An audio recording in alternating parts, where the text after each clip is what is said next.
Hello guys, this is Sharanya. Welcome to my YouTube channel. So ఈరోజు వచ్చేసి మనం child development and పెడగాలజీలో last topic that is pedagogical issues గురించి మాట్లాడుకుందాం. So మీరు కనుక మన ఛానల్ కూడా ఫస్ట్ టైం అయినట్లయితే ఖచ్చితంగా ఛానల్ని సబ్స్క్రైబ్ చేసుకోండి, వీడియో ఎండ్ వరకు చూడండి అండ్ వీడియో కనుక మీకు నచ్చినట్లయితే ఖచ్చితంగా లైక్ చేయండి. Let's get started. సో ఈరోజు మన ఫస్ట్ టాపిక్ వచ్చేసి right to education act 2009. So right to education act actually ఎప్పుడు వచ్చింది బయటకి అంటే 2009లో వచ్చింది. వేరేస్ ఇంప్లిమెంటేషన్ అంటే ఎప్పుడు ఇంప్లిమెంటేషన్లోకి వచ్చింది అంటే మాత్రం 1 ఏప్రిల్ 2010. పేపర్ 1 అయ్యిండొచ్చు, పేపర్ 2 అయ్యిండొచ్చు. ఇక్కడ నుంచి డైరెక్ట్ క్వశ్చన్ అనేది అడుగుతారు. ఓన్లీ సిడిపిలోనే కాదు, వేరే సబ్జెక్ట్స్లో అయినా సరే వీటి గురించి అడుగుతూ ఉంటారు పెడగాలజికల్ ఇష్యూస్ దగ్గర.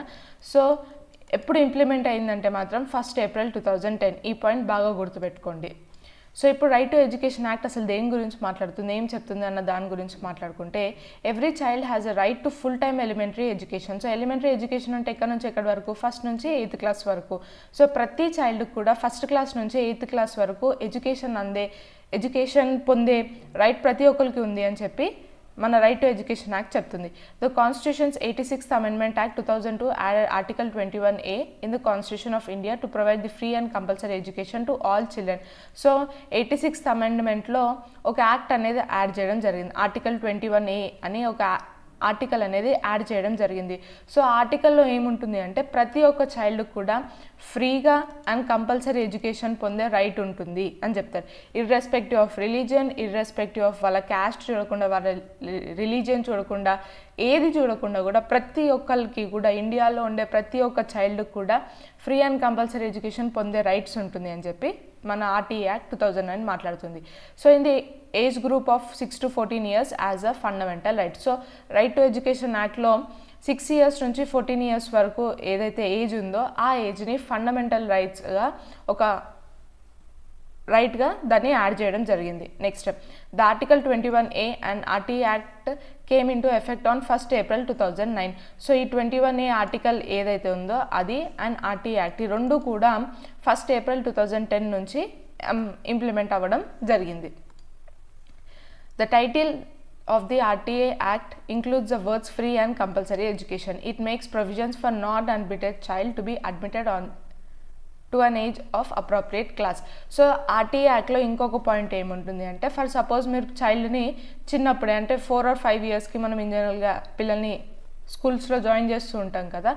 సో అలా కాకుండా ఫర్ సపోజ్ 10 yearsకి స్కూల్లో జాయిన్ చేయడం జరిగింది అనుకోండి, ఆ 10 yearsకి ఏ క్లాస్లో ఉండాలో ఆ క్లాస్లోనే జాయిన్ చేయండి పిల్లల్ని. అంటే అప్పటి వరకు కూడా ఒక చైల్డ్కి ఎలాంటి ఎడ్యుకేషన్ అందలేదు, అతనికి బేసిక్స్ కూడా ఏం తెలియదు. బట్ స్టిల్ ఆ ఏజ్ గ్రూప్ వాళ్ళు ఏ క్లాస్లో ఉంటారో ఆ క్లాస్లోనే పిల్లల్ని జాయిన్ చేయాలని చెప్పి ఆర్టీఏ యాక్ట్ చెప్తుంది. అలా ఎందుకు జాయిన్ చేయాలి అంటే, ఇప్పుడు ఫర్ సపోజ్ 10 years పిల్లల్ని తీసుకెళ్ళి మనం ఎల్కేజీలో జాయిన్ చేస్తే ఒకటి అందరు పిల్లలతోటి తను మింగల్ అవ్వలేకపోతాడు అండ్ అక్కడ అడ్జస్ట్మెంట్ ప్రాబ్లమ్స్ అనేవి క్రియేట్ అవుతూ ఉంటాయి. అక్కడ అబ్యూజ్మెంట్ కానీ ఏదైనా సరే జరిగే ఛాన్సెస్ అనేవి ఉంటాయి.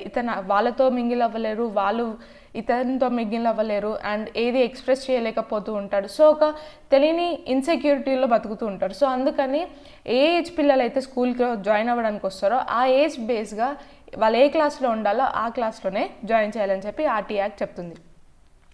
It prohibits physical punishment and mental harassment. So RTA act దేనికి అగేన్స్ట్గా ఉంటుంది అంటే, ఒకటి ఫిజికల్ పనిష్మెంట్కి టోటలీ అగేన్స్ట్గా ఉంటుంది. పిల్లల్ని ఎప్పుడు కూడా మీరు కొట్టకూడదు, అసలు ఫిజికల్గా ఎలాంటి పనిష్మెంట్స్ అనేవి పిల్లలకి మనం ఇవ్వకూడదు. మెంటల్గా కూడా మనం తిట్టడం కానీ వాళ్ళని బాధ పెట్టే మాటలు కానీ ఏవి కూడా మనం అనొద్దు. Interview or test procedures for admission of children.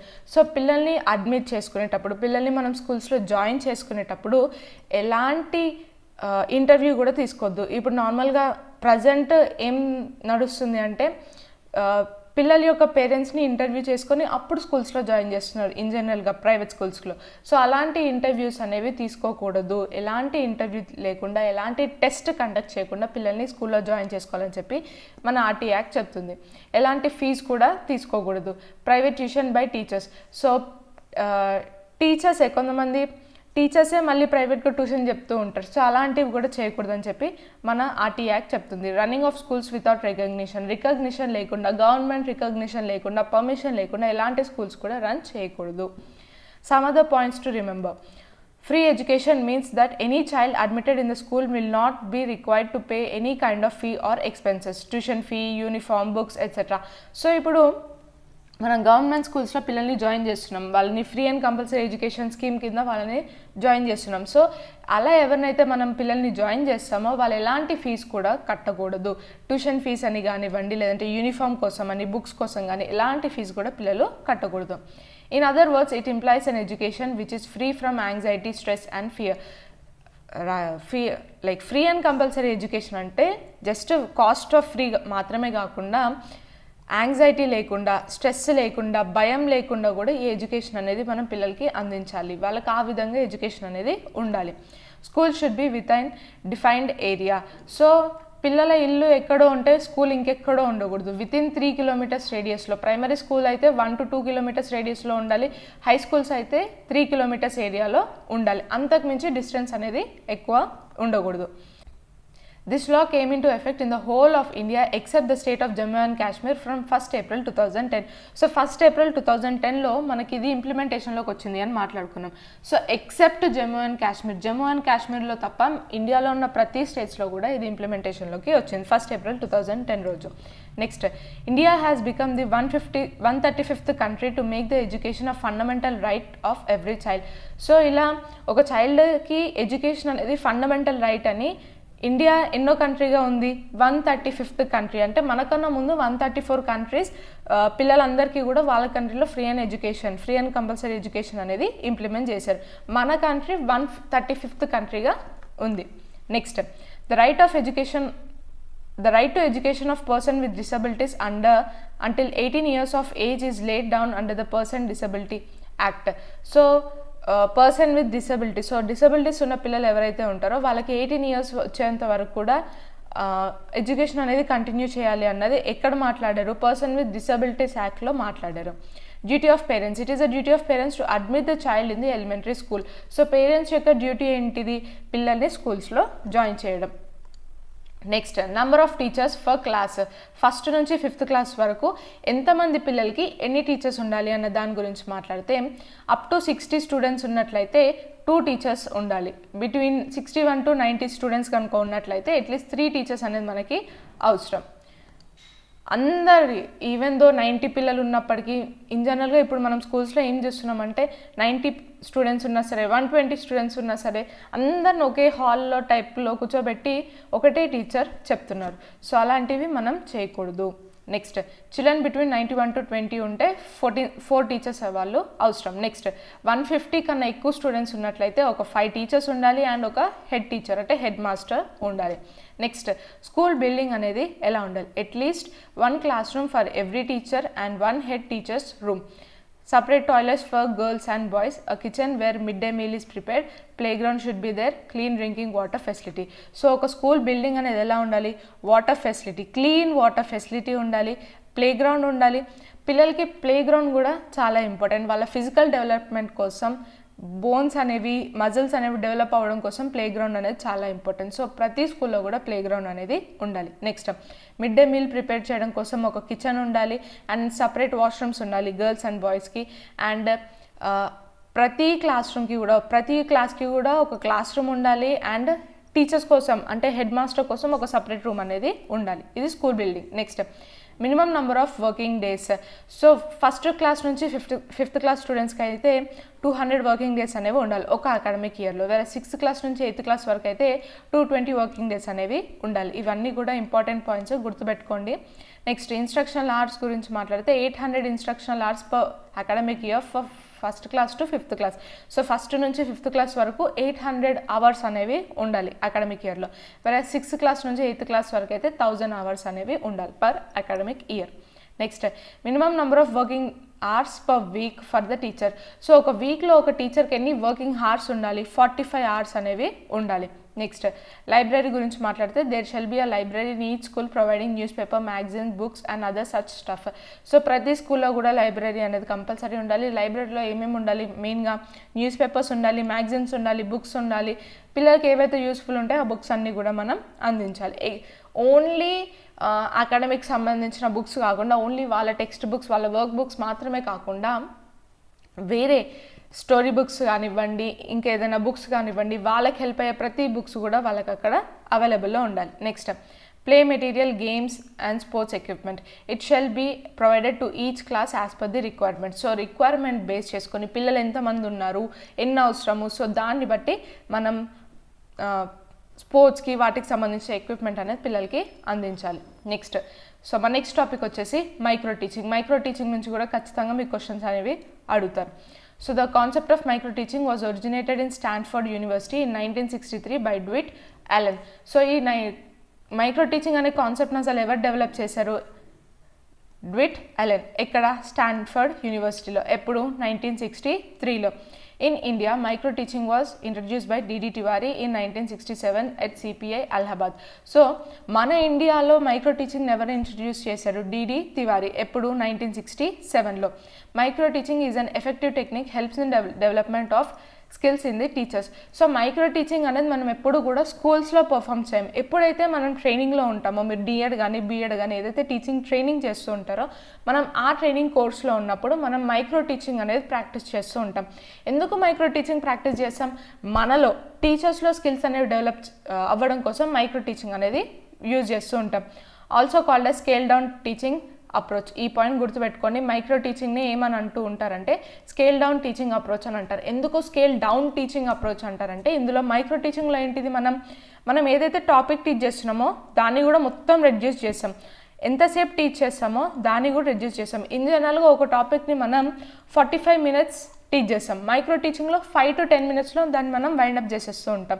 So ప్రతి దాన్ని కూడా మనం తగ్గిచ్చేస్తున్నాం. సో అందుకని దీన్ని స్కేల్ డౌన్ అప్రోచ్ అని కూడా అంటూ ఉంటారు. ఇది ఇంపార్టెంట్, గుర్తుపెట్టుకోండి. సో ఇప్పుడు మనం ఏమేమి తగ్గిస్తూ ఉంటాం రెడ్యూసింగ్ ఈ మైక్రో టీచింగ్లో? ఒకటి, క్లాస్ సైజ్ తగ్గిస్తాం, అంటే ఎంతమందికి టీచ్ చేస్తున్నాం అది తగ్గిస్తూ ఉంటాం. డ్యూరేషన్, టైం కూడా తగ్గిస్తాం. 5 minutes నుంచి 10 minutes మధ్యలోనే అయిపోవాలి. టాపిక్ సైజ్, ఏదైతే టాపిక్ టీచ్ చేస్తున్నాం అది కూడా చాలా చిన్న టాపిక్ తీసుకుంటాం. And classroom complexities. So ఇప్పుడు మైక్రో టీచింగ్ ప్రాసెస్ గురించి మాట్లాడితే, మైక్రో టీచింగ్లో వేరియస్ స్కిల్స్ టు ప్రాక్టీస్. అసలు మైక్రో టీచింగ్లో మనం ఏమేమి ప్రాక్టీస్ చేయాలి? ఒకటి, క్వశ్చనింగ్ ప్రాక్టీస్ చేయాలి, ఎక్స్ప్లెయినింగ్ ప్రాక్టీస్ చేయాలి, ఇలస్ట్రేషన్ ప్రాక్టీస్ చేయాలి, స్టిమ్యులస్ వేరియేషన్ ప్రాక్టీస్ చేయాలి, బ్లాక్ బోర్డ్ స్కిల్. బ్లాక్ బోర్డ్ని వాడడం కూడా ఒక స్కిల్లే. సో ఒక టీచర్గా మనం పిల్లల్ని క్వశ్చనింగ్ ఎలా చేయాలి, ఎలాంటి టైప్స్ ఆఫ్ క్వశ్చన్స్ మనం పిల్లల్ని అడగాలి, అది ఎలా అడగాలనేది ప్రాక్టీస్ చేయాలి. ఎక్స్ప్లెనేషన్, ఎలా ఎక్స్ప్లెయిన్ చేయాలి. ఇలస్ట్రేషన్, మనం ఎలా టీచ్ చేయాలి, ఏదైనా ప్రాజెక్ట్ లేదంటే ఏదైనా యూజ్ చేస్తున్నాం, ఒక మెటీరియల్ని యూజ్ చేస్తున్నాం, సో ఎలా ఇలస్ట్రేట్ చేయాలి, ఎలా చూపిస్తూ ఎక్స్ప్లెయిన్ చేయాలి. Next stimulus variation and blackboard skills. So ఈ స్కిల్స్ అన్నీ కూడా మనం మైక్రో టీచింగ్లో ప్రాక్టీస్ చేస్తూ ఉంటాం. ఇంకొకటి గుర్తుపెట్టుకోండి, ఇప్పుడు మనం 5 to 10 minutes కదా మైక్రో టీచింగ్ చేసేది. సో ఆ 5 to 10 minutes ఎవరికి టీచ్ చేస్తాం? మన గ్రూప్ ఆఫ్ ఫ్రెండ్స్ ఎవరైతే ఉన్నారో, మన గ్రూప్లో ఎవరైతే మిగతా ట్రైనింగ్ టీచర్స్ ఉంటారో, సో వాళ్ళకి మనం టీచ్ చేస్తూ ఉంటాం. ఒక 5 to 10 members ఉంటారు, సో వాళ్ళకి మనం టీచ్ చేస్తాం. ఎట్ ఎ టైమ్ ఓన్లీ 1 స్కిల్ని మాత్రమే మనం యూజ్ చేస్తూ ఉంటాం. ఆ 5 to 10 minutesలో అన్ని టైప్స్ ఆఫ్ థింగ్స్ అనేది మనం అక్కడ ఇంక్లూడ్ చేయము. ఒక్క 5 to 10 minutesలో ఒక్క స్కిల్ పైన మాత్రమే మనం ఫోకస్ చేస్తూ ఉంటాం. సో ఇప్పుడు మైక్రో టీచింగ్ సైకిల్ గురించి మాట్లాడితే, ఫస్ట్ ప్లానింగ్ అనేది ఏంటిది? మనం ఇంట్లోనే ఆల్రెడీ ప్రిపేర్ అయ్యి వస్తాం. Next teaching. సో అక్కడ మన ఫ్రెండ్స్ ఎవరైతే ఉంటారో, రిమైనింగ్ మన గ్రూప్లో ఎవరైతే ఉంటారో, సో వాళ్ళకి మనం టీచ్ చేస్తాం. ఎంతసేపు టీచ్ చేస్తాం? ఎగ్జాక్ట్లీ 6 minutes టీచ్ చేస్తాం, అంటే 5 to 10 minutes మధ్యలో టీచ్ చేస్తాం. నెక్స్ట్ వాళ్ళు మనం టీచ్ చేయడం అయిపోయిన తర్వాత వాళ్ళు మనకు ఒక ఫీడ్బ్యాక్ ఇస్తారు. నువ్వు ఏమేమి చేసావు, ఎలాంటి మిస్టేక్స్ ఉన్నాయి, ఇక్కడ నువ్వు కరెక్షన్స్ చేసుకోవాలా. సో ఆ విషయంలో మనకు వాళ్ళు ఫీడ్బ్యాక్ అనేది ఇస్తారు. సో ఆ ఫీడ్బ్యాక్ ఎంత టైం పడుతుంది? 6 minutes పడుతుంది. నెక్స్ట్ ఇఫ్ ఇన్ కేస్ అందులో మనలో ఏదైనా నెగిటివ్స్ ఉన్నాయి, ఏదైనా కరెక్షన్స్ ఉన్నాయంటే మళ్ళీ మనం అక్కడే కూర్చొని మళ్ళీ ఒకసారి ప్లానింగ్ చేయాలి. ఏదైతే లెసన్ ప్లాన్ ప్రిపేర్ చేస్తామో దాన్ని మళ్ళీ ఒకసారి ప్రిపేర్ చేయాలి. సో ఆ రీప్లానింగ్ కోసం 12 minutes మనకి ఇస్తారు. నెక్స్ట్ రీటీచింగ్, మళ్ళీ ఒకసారి టీచ్ చేయడానికి 6 minutes, మళ్ళీ ఫీడ్బ్యాక్ తీసుకోవడం కోసం రిమైనింగ్ 6 minutes. సో ఆన్ టోటల్గా ఎంత అవుతుంది ఇక్కడ? 12. సో 36 minutes అనేది మనం ఇక్కడ స్పెండ్ చేస్తూ ఉంటాం. ఆ 36 minutesలో టీచింగ్కి ఎంతసేపు యూజ్ చేస్తాం?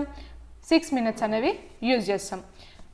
సో ఇది మైక్రో టీచింగ్. నెక్స్ట్ వచ్చేసి very very important inclusive education. Paper 1 అయిండొచ్చు, పేపర్ 2 అయిండొచ్చు. ఇంక్లూజివ్ ఎడ్యుకేషన్ నుంచి క్వశ్చన్ లేకుండా మనకి ఏ ఇయర్ క్వశ్చన్ పేపర్ కూడా కనిపించదు. సో అంత important inclusive education. So inclusive education ఏంటి అంటే, ఇప్పుడు కొంతమంది డిసేబుల్ లైక్ డిఫరెంట్లీ ఏబుల్డ్ పిల్లలు ఉంటారు.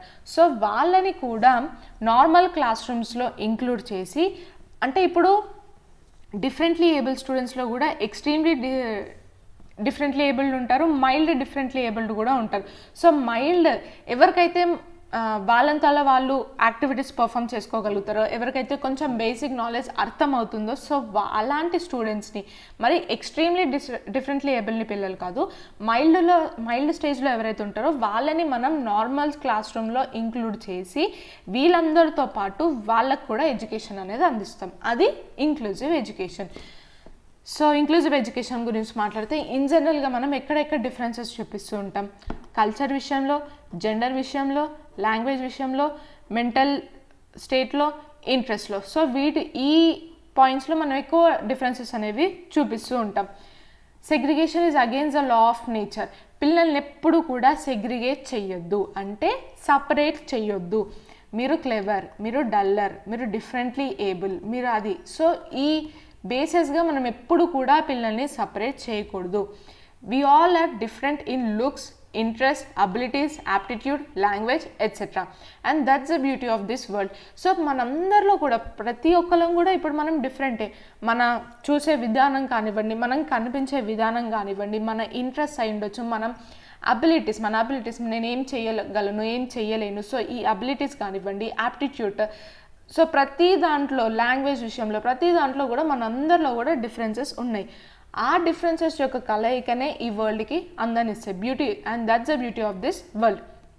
Hour differences should not be looked at negatively, but we should celebrate the diversity in us. So దీన్ని ఒక నెగిటివిటీగా చూసుకోకుండా, నెగిటివ్ పాయింట్గా కాకుండా పాజిటివ్గా చూసుకొని దాన్ని సెలబ్రేట్ చేయాలి. Next, inclusive education is an approach to educate all children who are at stake of total involvement in the education system. So inclusive education అంటే ప్రతి ఒక్కరిని కూడా ఇంక్లూడ్ చేసి ఎడ్యుకేషన్ అందించడం. It expects that all learners learn together through access to common educational provisions. So common educational provisions ద్వారా ప్రతి ఒక్కరు కూడా నేర్చుకుంటారు, కలిసి నేర్చుకుంటారు అన్నదే ఈ ఇంక్లూజివ్ ఎడ్యుకేషన్ ఎక్స్పెక్ట్ చేస్తుంది. సో ఈ ఇంక్లూజివ్ ఎడ్యుకేషన్లో ఎవరెవరిని ఇంక్లూడ్ చేస్తాం మనం? ఒకటి gifted children. In general gifted children అని ఎవరు అంటాం? ఎవరైతే హైలీ టాలెంటెడ్ ఉంటారో, అంటే టీచర్ చెప్పకముందే వాళ్ళకి ఆ టాపిక్ అర్థమైపోతుంది, ఒక్కసారి చెప్తే అర్థమైపోతుంది, గుర్తుంచుకోగలుగుతారు. సో వాళ్ళని మనం గిఫ్టెడ్ చిల్డ్రన్ అంటారు. ఇంకొకటి బ్యాక్వర్డ్, ఫినాన్షియల్ బ్యాక్వర్డ్ అయి ఉండొచ్చు, సోషల్ బ్యాక్వర్డ్ అయి ఉండొచ్చు. సో వీళ్ళని కూడా ఇందులో ఇంక్లూడ్ చేస్తూ ఉంటాం. సింగిల్ పేరెంట్ చైల్డ్ ఎవరు ఉంటారో వాళ్ళని ఇంక్లూడ్ చేస్తూ ఉంటాం. నెక్స్ట్, లెర్నింగ్ డిసబిలిటీస్ పిల్లలు ఎవరైతే ఉంటారో వాళ్ళని. లెర్నింగ్ డిసబిలిటీస్ ఏమేమి ఉంటాయి మనకి? ఒకటి డిస్లెక్సియా, ఇది కూడా ఇంపార్టెంట్, ఇక్కడ నుంచి కూడా క్వశ్చన్ గ్యారంటీ అవుతారు. ఒకటి డిస్లెక్సియా, ఇంకొకటి డిస్గ్రాఫియా, అండ్ ఇంకొకటి వచ్చేసి డిస్కాల్కులియా. సో ఇప్పుడు డిస్గ్రాఫియా ఏంటి, డిస్లెక్సియా ఏంటి, డిస్కాల్కులియా ఏంటి? సో డిస్లెక్సియా అంటే రీడింగ్లో మనం డిఫికల్టీస్ అనేవి ఫేస్ చేస్తూ ఉంటాం. ఇఫ్ ఫర్ సపోజ్ మీరు తారే జమీన్ పర్ మూవీ కనుక చూసినట్లయితే అందులో చైల్డ్కి ఏంటిది, చదవలేకపోతాడు. సో ఇప్పుడు మనం ఒక సెంటెన్స్ని చదివాం. ఈ డిసబిలిటీ ఉన్న పిల్లలకి ఏంటి అంటే ఈ సెంటెన్స్ అనేది వాళ్ళకి కనిపించదు. 3 అనేది రివర్స్గా, బి అనేది డీగా, డి అనేది బీగా, అండ్ ఇవన్నీ జంబుల్ అవుతున్నట్టు కనిపిస్తూ ఉంటాయి. సో వాళ్ళకి రీడింగ్లో డిఫికల్టీస్ అనేది ఫేస్ చేస్తూ ఉంటారు. సో రీడింగ్ డిఫికల్టీ ఉన్న వాళ్ళకి డిస్లెక్సియా అంటాం. డిస్గ్రాఫియా అంటే రైటింగ్లో ప్రాబ్లమ్స్ ఉంటాయి. సో వాళ్ళు మొత్తం కూడా సెంటెన్స్ మొత్తం కూడా గ్యాప్ లేకుండా ఒకటే టేక్లో రాస్తూ ఉంటారు, లేదంటే స్పెల్లింగ్ మిస్టేక్స్ రాస్తూ ఉంటారు, కామర్స్, ఫుల్ స్టాప్స్ ఇవి యూజ్ చేయకుండా రాస్తూ ఉంటారు, అన్నీ కూడా రివర్స్లో రాస్తూ ఉంటారు. సో రైటింగ్లో ప్రాబ్లం ఎవరైతే ఉంటుందో వాళ్ళకి డిస్గ్రాఫియా ఉంది అని అర్థం. నెక్స్ట్, డిస్కాల్కులియా వచ్చేసి మ్యాథమెటిక్స్కి సంబంధించి. సో బేసిక్ మ్యాథ్స్ కూడా వాళ్ళు పర్ఫామ్ చేయలేకపోతారు, క్యాలిక్యులేషన్స్ చేయలేకపోతారు. సో దాన్ని డిస్కాల్కులియా అంటాం. సో ఆ లెర్నింగ్ డిసబిలిటీస్ ఉన్న పిల్లల్ని కూడా మనం ఇక్కడ ఇంక్లూడ్ చేస్తూ ఉంటాం. నార్మల్ పిల్లల్ని కూడా ఇంక్లూడ్ చేస్తూ ఉంటాం. పర్సన్ విత్ డిసబిలిటీస్ ఉన్న పిల్లల్ని కూడా మనం ఇక్కడ ఇంక్లూడ్ చేస్తాం. సో వీళ్ళందరినీ కూడా ఇంక్లూడ్ చేసి మనం ఎడ్యుకేషన్ అనేది అందిస్తూ ఉంటాం. సో ఇన్ని డిఫరెన్సెస్ ఉన్న పిల్లల్ని మనం హ్యాండిల్ చేయాలంటే ఒక టీచర్గా మీరు ఎంత కరెక్ట్గా ఉండాలి, ఎంత కరెక్ట్ మెథడ్స్ని యూజ్ చేయాలి. ఇప్పుడు మనం ఒక టాపిక్ని టీచ్ చేస్తున్నాం, ఒక టాపిక్ని మనం టీచ్ చేస్తున్నాం అంటే ఓన్లీ లెక్చర్ మెథడ్ ద్వారా కాకుండా ఫిజికల్గా నేర్పించాలి, అంటే ఏదైనా ఒక యాక్టివిటీ చేస్తూ నేర్పించాలి. సో దట్ అందరి పిల్లలకి అర్థమవుతుంది అండ్ ప్రతి ఒక్క స్టూడెంట్కి కూడా మనం కేర్ తీసుకోవాలి. ఓన్లీ స్టార్టింగ్ బెంచెస్కి అర్థమైతే సరిపోతుంది అని అనుకోకూడదు. క్లాస్లో ఉన్న ప్రతి స్టూడెంట్కి కూడా టాపిక్ అర్థం అవ్వాలి. ఆ విధంగా మనం అప్రోచెస్, మెథడ్స్, టీచింగ్ టెక్నిక్స్ని యూజ్ చేస్తూ ఉండాలి. ఒక టీచర్ ఎప్పుడు కూడా సెన్సిటివ్గానే ఉండాలి, సెగ్రిగేట్ చేయకూడదు. Next, the parents, community and teachers all need to be cooperative towards the diverse needs of children. So ఇప్పుడు పిల్లలకి అందరికి ఒకటే అవసరం లేదుగా, ఒక్కొక్కరికి ఒక్కొక్క అవసరం ఉంటుంది. సో ఆ అవసరాలన్నిటినీ కూడా మనం ఫుల్ఫిల్ చేయడం కోసం పేరెంట్స్, మన సొసైటీ, టీచర్స్ వీళ్ళు ముగ్గురు కూడా కలిసి ఉండాలి, కోఆపరేటివ్గా ఉండాలి. Next, needs of inclusive education. It is the right of every child to get education. We should embrace the unity in diversity. Inclusive education becomes important to fulfill this. So ఇప్పుడు మనకి మన సొసైటీలో చాలా డిఫరెన్సెస్ ఉన్న పిల్లలు ఉంటారు. Differently abled పిల్లలు ఉంటారు, లేదంటే బ్యాక్వర్డ్ పిల్లలు ఉంటారు, నార్మల్ పిల్లలు ఉంటారు, పర్సన్ విత్ డిసబిలిటీ పిల్లలు ఉంటారు. సో వీళ్ళందరి నీడ్స్ని కూడా మనం ఫుల్ఫిల్ చేయాలి. సో దానికోసం కావాల్సింది ఏంటిది? Inclusive education. అయితే ఇంతకుముందు ఇంటిగ్రేటెడ్ ఎడ్యుకేషన్ని స్టార్ట్ చేశారు. అయితే ఇంటిగ్రేటెడ్ ఎడ్యుకేషన్లో కూడా ఏంటి అంటే ఆ పర్సన్ విత్ డిసబిలిటీ ఉన్న పిల్లల్ని, బ్యాక్వర్డ్ పిల్లల్ని క్లాస్ రూమ్లో ఇన్వాల్వ్ చేశారు, కానీ వాళ్ళని ఎక్కువ కేర్ తీసుకోలేదు. సో అందుకోసం మళ్ళీ వచ్చింది ఇంక్లూజివ్ ఎడ్యుకేషన్. సో ఇప్పుడు ఇంటిగ్రేటెడ్ ఎడ్యుకేషన్కి, ఇంక్లూజివ్ ఎడ్యుకేషన్కి డిఫరెన్సెస్ కనుక మాట్లాడుకుంటే, the term inclusive education has come to replace the integrated education. So ఈ ఇంటిగ్రేటెడ్ ఎడ్యుకేషన్ని రిప్లేస్ చేయడం కోసం వచ్చింది ఇంక్లూజివ్ ఎడ్యుకేషన్. అయితే ఇంతకుముందు ఏం చేశారంటే ఇంటిగ్రేటెడ్ ఎడ్యుకేషన్లో సో వీళ్ళందరికీ కూడా ఎడ్యుకేషన్ ఈక్వల్గా అందించాలని చెప్పి వీళ్ళందరినీ కూడా ఒక నార్మల్ క్లాస్ రూమ్లో ఇన్వాల్వ్ చేశారు. కాకపోతే వాళ్ళని సపరేట్గా ఉంచడం, వాళ్ళని ఒక గ్రూప్గా చేసి మీరు సపరేట్గా కూర్చోండి అని చెప్పడం, వాళ్ళకు ఒక సపరేట్ టీచర్ రావడం, లేదంటే వాళ్ళని తీసుకొచ్చి ఒక సపరేట్ రూమ్లో ఉంచడం. సో ఇప్పుడు మీరు ఇన్వాల్వ్ చేసిందే ఎందుకు?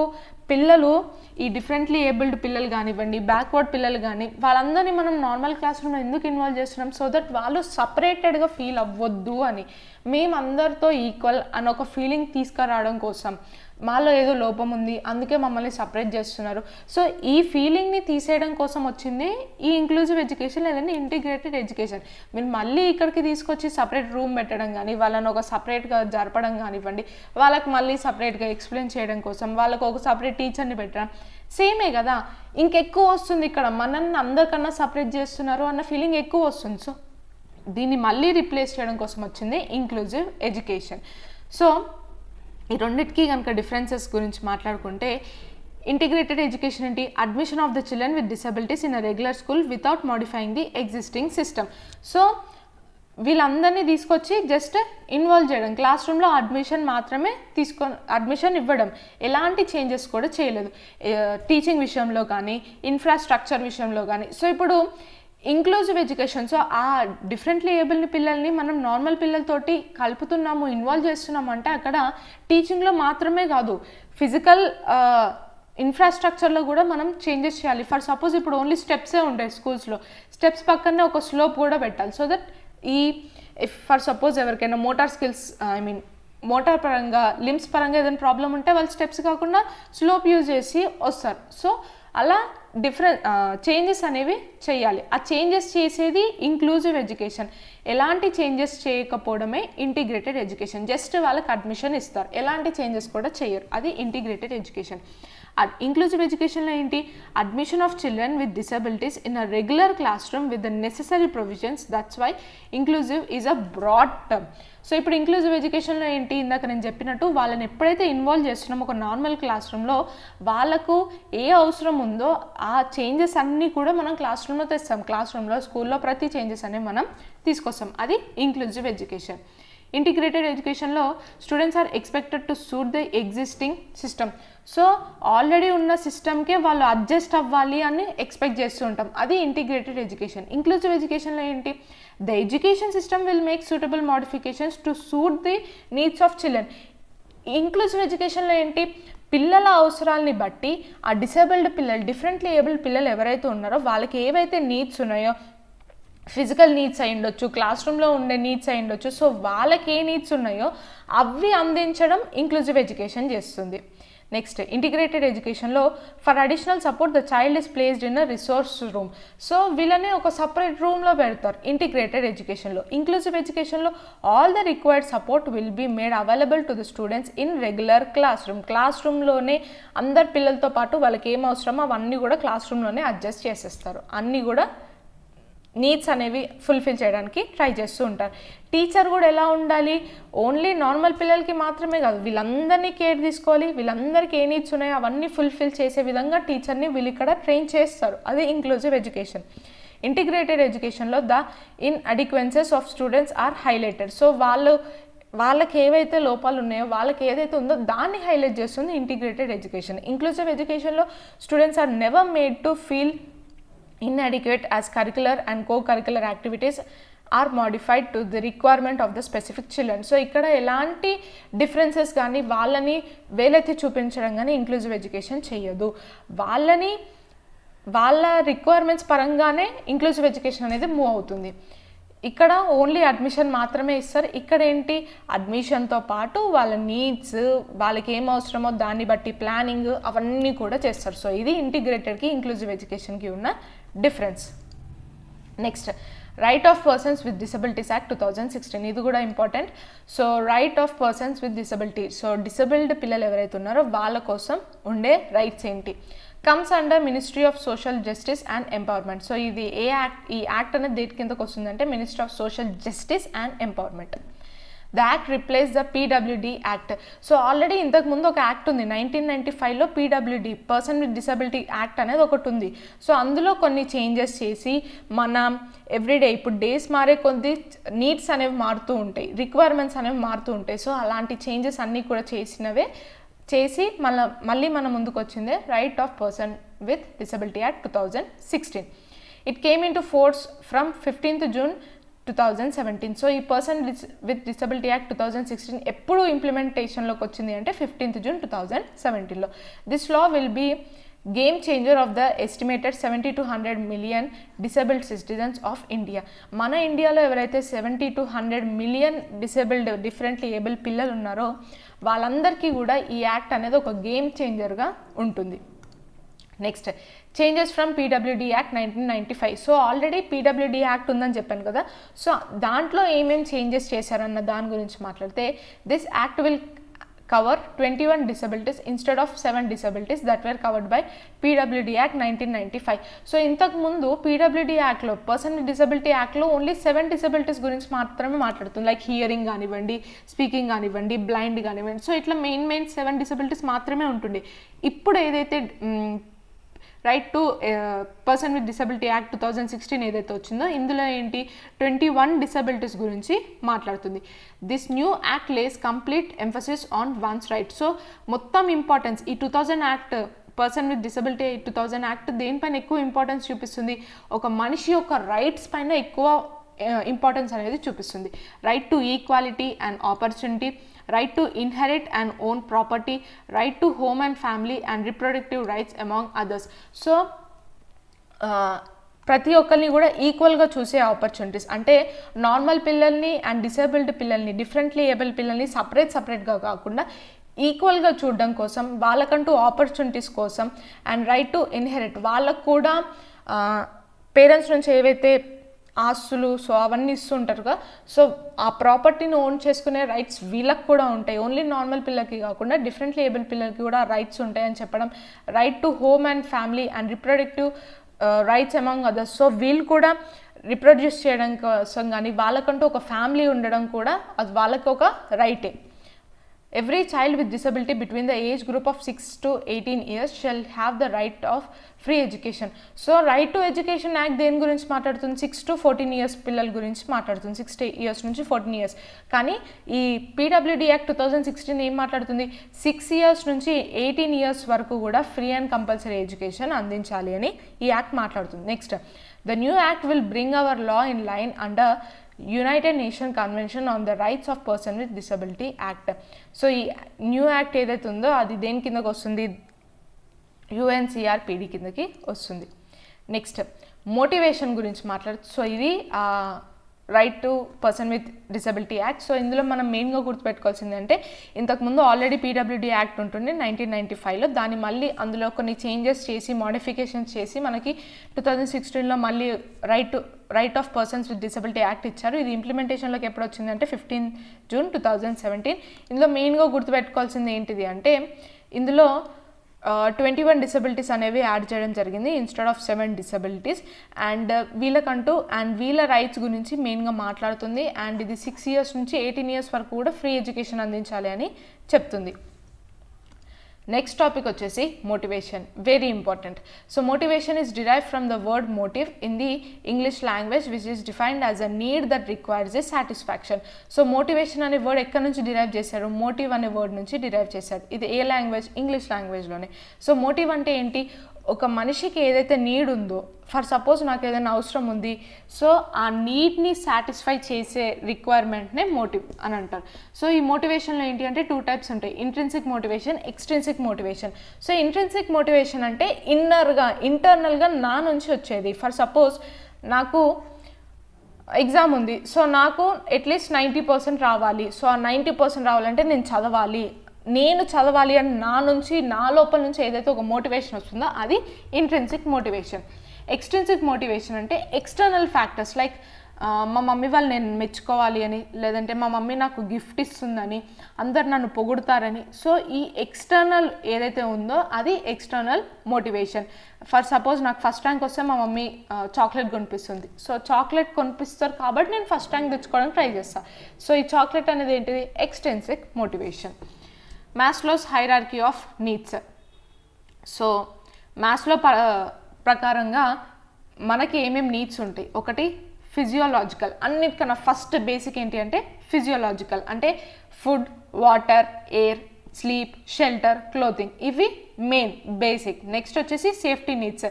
సో ఇల్లు ఉంది, ఫుడ్ ఉంది, ఇదొక్కటే ఇంపార్టెంట్ కాదు కదా, సెక్యూర్గా కూడా ఉండాలి, ఎలాంటి హామ్ అనేది మనకి జరగకూడదు, అది మన నెక్స్ట్ నీడ్స్. నెక్స్ట్ ఏంటిది, లవ్ అండ్ బిలాంగింగ్ నీడ్స్, మనకంటూ ఒక ఫ్రెండ్స్ ఉండాలి, ఒక రిలేషన్షిప్ ఉండాలి, ఇది మన నెక్స్ట్ లెవెల్. ఆ నెక్స్ట్ ఏంటిది, respect, self esteem, status, recognition, strength, freedom. So ఇవి ఆ తర్వాత వచ్చే నీడ్స్. నెక్స్ట్ వచ్చేసి self actualization, desire to become the most that one can be. So నేను ఎంత చేయగలుగుతానో అంత చేయాలి అన్న ఒక నీడ్ ఉండడం, అది సెల్ఫ్ యాక్చువలైజేషన్. సో ఇవి మనకు ఉండే నీడ్స్ ఎవరి ప్రకారంగా, మాస్లో ప్రకారంగా. అన్నిటికన్నా మెయిన్ వచ్చేసి ఫిజియోలాజికల్, ఆ తర్వాత సేఫ్టీ వస్తుంది, ఆ తర్వాత లవ్ అండ్ బిలాంగింగ్, ఆ తర్వాత ఎస్టీమ్, ఆ తర్వాత self actualisation. Maslow's hierarchy of needs, a theory of human motivation in which describe our needs in an increasing order that goes on from physiological needs to self-actualization needs. So, this is Maslow's hierarchy of needs.